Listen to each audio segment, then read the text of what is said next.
Hi everyone, this is Angie Wong and I'm president of Legacy PAC. I just want to thank all of our followers. We're close to 100,000 followers on Facebook and we've only been around for a few short months. So thank you again. I'm going to ask you for your continued support leading up to 2024. Please donate to legacy-pac.org. That's legacy-pac.org. Thank you, and we'll see you on the campaign trail. And Stan, where's Stan? Stan is with Veterans for Trump. Thank you, Martha. Thank you all. We're honored. I know there are so many organizations represented here today.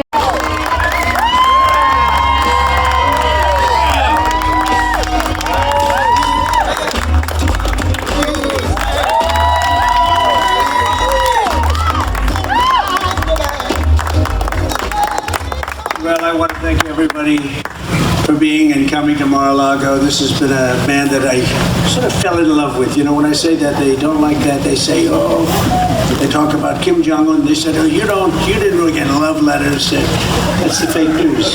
Yeah. I said, he writes me lots of love letters. They said, he's in love.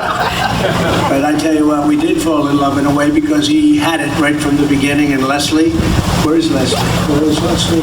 Leslie.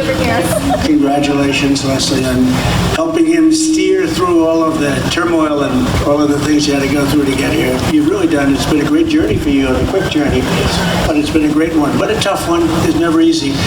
Politics is not easy, I can tell you that. And having Mark and Leslie and having a number of the people that I know that are friends that have supported us, I think you can have a fantastic future in politics. You believe in the border. You know, after Mark's speech, I don't have to do too much talking because he covered about 95% of the territory, the tax cuts. I was going to mention tax cuts and border and all these different things. I don't have to. I'll just mention them a little bit, though.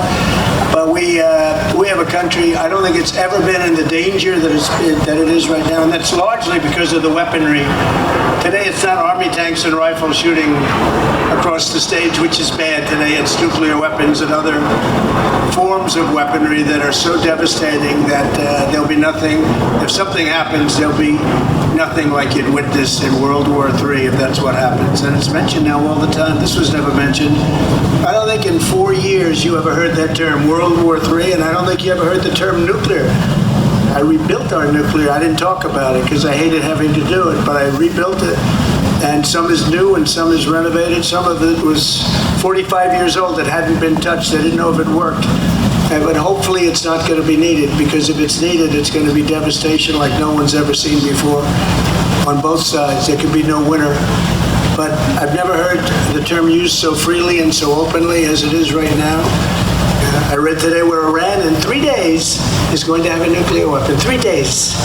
And I had ended that horrible deal, which led them to a nuclear weapon without any retribution.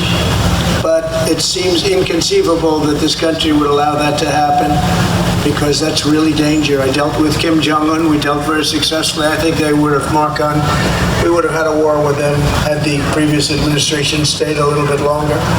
I think you would have been in a war. And I met with Kim Jong-un, and I really did develop a good relationship, and that threat was over. But he has a lot of nuclear force, a lot of nuclear power. But now you have Iran, and you have others looking to do the same thing. Yesterday I read on the front page of just about every paper, but really a small story by comparison to what it really represents.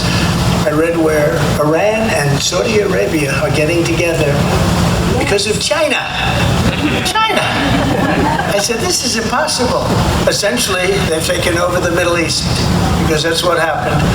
To think that, and you know what, for them to get together is fine as far as I'm concerned, but to get together through China, not through the United States, it means you probably lost, to a large extent, Saudi Arabia, and you really lost the Middle East in the truest sense, and that puts Israel in a very bad position. For those of you that love Israel, a lot of you do, it puts Israel in a very strong position for everybody opposing the United States, but it puts Israel in a very, very bad position.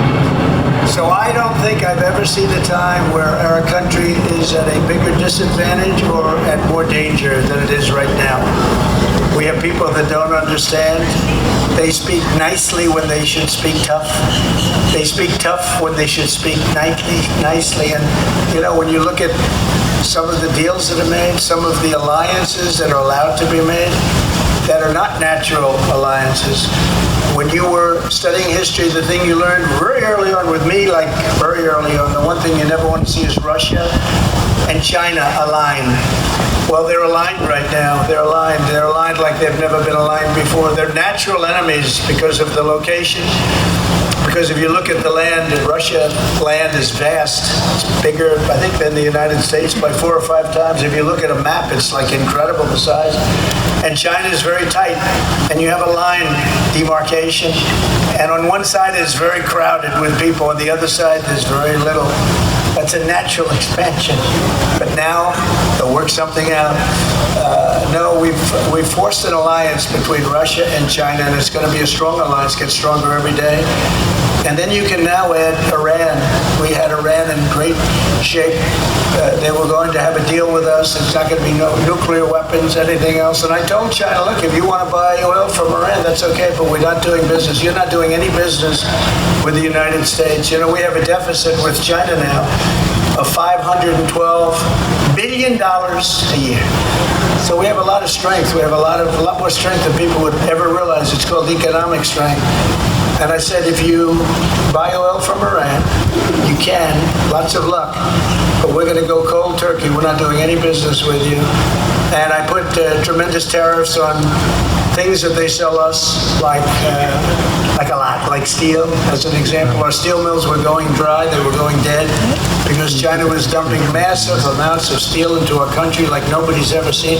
U.S. Steel came to see me, the head of it, he said, we can't compete with this, this is crazy. And every time I go out now, I put a 50% tariff on, and it all stopped, and our steel mills are thriving, or at least doing well, but better than they've done in 25 years, because we saved them. We saved a lot of industry, washing machine industry, dryer industry, stove industry. How about the new one is they want electric, they don't want gas, no gas stoves. Even though we have all the gas, we have more oil and gas than any country in the world. I did something in Alaska that I'm very proud of, because Reagan couldn't do it, Bush, of course, couldn't do it. None of them could do it. Anwar, I got Anwar approved. It's probably bigger than Saudi Arabia, the fine, the oil and gas. It's probably bigger than Saudi Arabia. I got it done. In the second day in office, Biden ended it. He ended it. Nobody can believe it. He ended it for no reason. It was going to do in Alaska. He was going to do things for Alaska, but really for the country like nothing else. We were going to be energy dominant. You know, we were totally able to take care of our own energy problems, and I filled up the strategic reserves. Hadn't been filled in years, and I bought it at very low prices. In fact, I got oil so low that I had to call Saudi Arabia, Russia, and OPEC. They call it OPEC Plus, but because they've added quite a few. But I called them up and I said, what are we going to do? And we agreed to cut back because we're going to lose our oil companies. We got it so low. You remember that little period of time? This was no good for Wall Streeters because they don't do that. They just shuffle paper. But if you were willing to take a barrel of oil, just put it on your back and take it, they would give you $37. You remember that period? It was for some of the Wall Streeters who remember that. But literally, they would pay you to take the oil. That's how we did it. And it was too low. It was, and the companies were going to go. You're going to see a lot of bankruptcies in that business. I got the oil up. We cut back 10 million barrels a day and got up. And we ended up at $1.87 a gallon for fuel. And then I read now, and we have so much natural gas, and I read now where they want to get rid of the gas stoves. And I have friends that love cooking a little bit more than I do, and they say it's much better than the electric. It's better. They like it better. Is it better? Women? There are a lot of people that like it. But whether it's better or as good or not quite as good, you want to have your own choice, right? You want to have your choice. And then you want all electric cars. The problem is they don't go very far. I have a friend that bought one. He's driving for an hour and 45 minutes. He's begging. He's saying, is there a charger? And I'm going to run out. He doesn't know what the hell to do. They want a car that can let me at least reach my destination. These people are crazy. Open borders, they want open borders. They want no voter ID for elections. They want anybody can vote. You see in New York where they have anybody can vote. Cashless bail, no cash. You don't have to put up any cash for bail. You can kill somebody and you walk out of a jail in New York and other places, cashless. You didn't need cash. If you kill somebody who want to take care of you, walk out, no cash, no anything, go kill somebody else. You can walk out again. People have walked out numerous times after killing numerous people. So, I say a little bit about the Biden regime. It's a little bit of a regime. Remember I said there won't be socialism in this country? I was right. We passed socialism. It never stopped at that station, right? We went right to Marxism and communism. We're right there. We stopped for about 2 seconds. I said, this is no good. Let's go further. But it's true. We passed it. So at least my prediction was right for all the wrong reasons. But thank you very much. I appreciate that. Yeah, I've been right. They haven't said Trump's been right about everything. I think I have. I'm not bragging.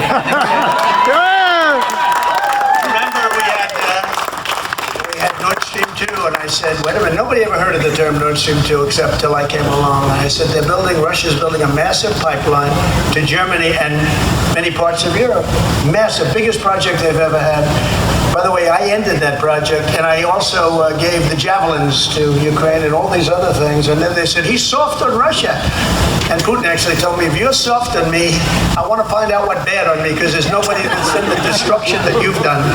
And yet I got along with them. Getting along with these guys is okay. But I ended the Nord Stream pipeline. But I said to Germany, I said, you've had a lot of wars with Russia. You've had some very serious wars with Russia. In Europe, a lot of wars. So now you're going to be 80% reliant on their energy. And I said, Angela Merkel, the white flag of surrender.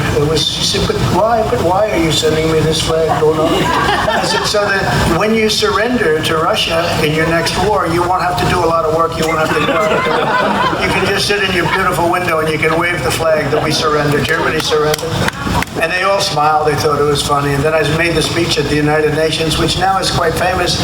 And remember, the German delegation was laughing and smiling, having a good time when I was talking about the energy and what a horrible deal it is that Germany is buying their energy. Big number. Could be 82, 84. They said it's only 67%. All right. But it's much more than that. I think it was 84%. But they were all laughing, the delegation, smiling, like, what the hell do we know? And a year later, they said, guess what? Trump was right again. Trump was right. So we were right about a lot of things. I think we were right about so much. We were right about the border. We had the safest border in history, and now we have the worst border in the history of the world. I don't believe any country has ever had a border like we have. I don't care if they're third world or a fourth world. They use sticks and stones to keep people out. But there's never, ever been a country that had a border like we do. I think you can have 15 million people by the end of this year, and that's bigger than New York State. You'll have 15 million people coming into our country, and they come from mental institutions. They come from insane asylum. You're not supposed to use that term anymore. You're supposed to say mental institution. But an insane asylum is for people that are really seriously sick. Like, anybody see Silence of the Lambs? It's that kind of sick, right? It's that kind of sick. And they're opening their insane asylums and their mental institutions, and they're opening up their prisons, and they're sending all those people into us. And many of these countries now have no prison population, no mental population in their institutions. A doctor was interviewed recently. I read a story, it was sad. He said, for 20 years I've been a doctor, took care of patients in a certain country. And he said, we don't have any patients anymore. We send them to the United States. And think of what's happening here. Think of what they show, an empty building, the money that they're saving, and there's so much else, right? But think of what's happening to our country.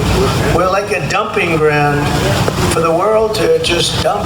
They just send them in, they put them in a caravan, they send them MS-13. We threw out tens of thousands of MS-13. When I came in, the countries wouldn't take MS-13 back. The Border Patrol, these are incredible people on ICE. These are tough people. I know some of you guys right here, they're tough. Look at the size of those guys, they're big, but they don't want to be in ICE. They don't want to have to fight MS-13 people every day. That's what these guys do. They love it. They fight, they like to fight. But they're American patriots, actually. And ICE is, they're truly brave, tough people, but they're brave people. MS-13 would cut two young ladies, they cut them up, sliced them up with a knife as they were going to school because they didn't want to use a gun because that's too fast. They ended up killing both of them. Going to school, two 16-year-old girls going to school, they sliced them apart, and they enjoyed doing it. And it's a horrible thing. And now what would happen, look at what we have. We don't send them back. What happened is they wouldn't take them back. The countries wouldn't take them back under any circumstances. And my people came into me and I said, why? They said, they just won't take them back, sir. They said, so we fill up a plane, and what they do is they'd load the runway up with other airplanes, right? With big commercial craft, big airplanes, you couldn't land the plane. They stopped all the bus routes. In other words, they'd send them here in the caravans. They would put them in those caravans, these countries. And I know whether it's Guatemala, El Salvador, Honduras, a lot of other ones, but those three in particular, Mexico, they'd send them into the United States. And when I was sending them back, at the beginning we had a little problem because you couldn't get them back. They wouldn't allow them to come back. So it took me about a day to figure that one out. And I said, what's the story? They said, well, under the Obama administration, we weren't able to get any brought back because they didn't want them. They didn't want MS-13 back. So I said, how much money do we pay them every year? Because we give this large amount of money to all these countries because we're stupid, okay? They don't do anything at all for us. I said, how much money? Sir, we pay $750 million a year. I said, that's a lot. By the way, that's peanuts compared to what we give to some, just so you understand. But it's a lot of money. So we pay $750 million. I say, tell them immediately, you get on the phone and you tell them that we're not giving any money. It's over. We're not giving any money as of today at 4 o'clock. There's no more money going to them. And it was really amazing. So that was it. I sort of forgot about it. I was angry as hell, but I figured this might happen. The next morning, 8 o'clock in the morning, I get a call from 3 countries, the 3 that I just mentioned, and very streetwise guys, presidents. They said, sir, there seems to be a problem. I said, what's the problem? You no longer want to pay us the money that we were counting on for economic development. You know what? Economic development of what? Of their homes. Yeah. See that home? That's small compared to the homes we're talking about. That's a big home. No, that might even be bigger. But they say, I want to build a Mar-a-Lago too. So economic development, you can imagine the economic development. Because when we go and send people to check it out, we'd like to see what you're doing for economic development. They're unable to show us anything. But I said, no, no more. And then they called up. They said, sir, there's a misunderstanding. I said, listen, we're sending people back that you send into our country, and these are people we don't want, and we're sending them back. Sir, we would be honored to take them. Nobody's ever really asked. This is after about 7 years of asking. And they took them gladly. We would love to have MS-13 back. They're wonderful people. So, and that's what you have to do. We have so many, I can tell you story after story about what we did. We had such success, such economic success. And China paid us hundreds of billions of dollars a year in taxes and tariffs. They never paid any other president anything, not 10 cents, nobody. Obama, Bush, anybody, nobody got any money from China. I got hundreds of billions of dollars, and you're from a state that I happen to love, by the way. You're from a state, and your farmers from your state, they love Trump. They're all voting for Trump because I got them $28 billion from China. You could call it reparation if you want. I got them $28 billion went to the farmers of your state, and Iowa. Just got back from Iowa. It's a big success, but we had a tremendous success in Iowa yesterday. It was packed, this place. I could have sold it out 5 times.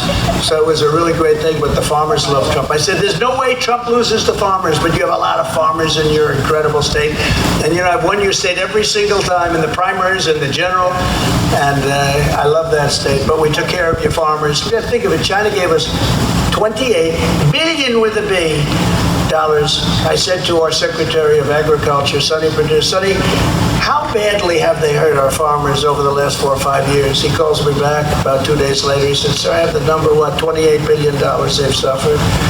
And I said, that's pretty bad. They did many bad things, many bad. They delay markets. They did things that were just really bad. And so it turned out to be $28 billion. So I said to The people over in China, where I'm taking in hundreds of billions of dollars, I said, I'm giving $28 billion to the farmers to make up for the damage that you've done to our farmers. And I will say this, the farmers stuck with me during that negotiation, which was nasty.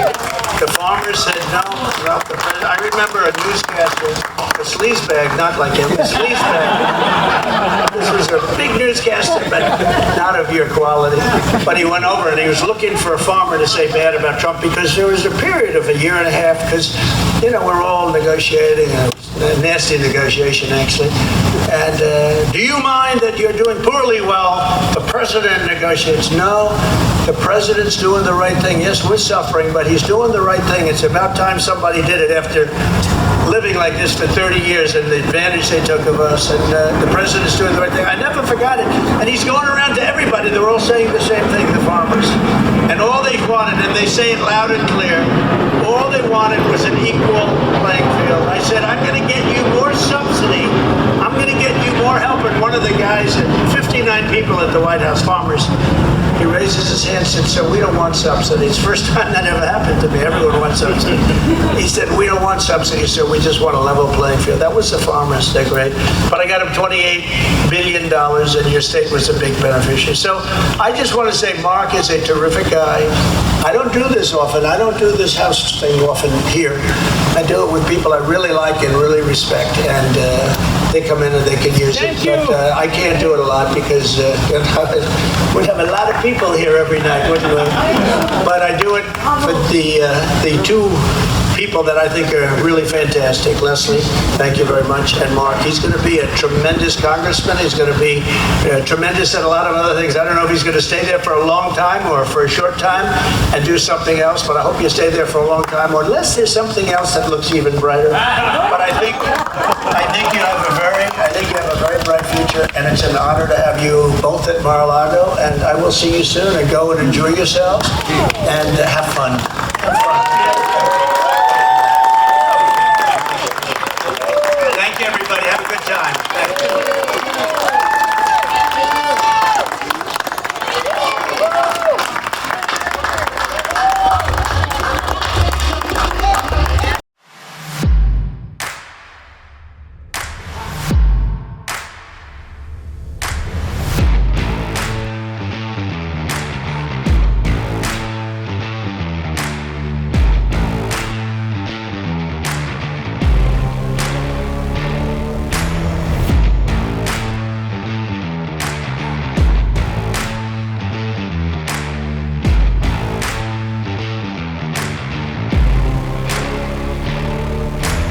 So we know the issues, we know about energy, we know about the border, we know Joe Biden doesn't know what he's doing. We know all that, we get all that, but why do this? Why do this here tonight with Legacy PAC?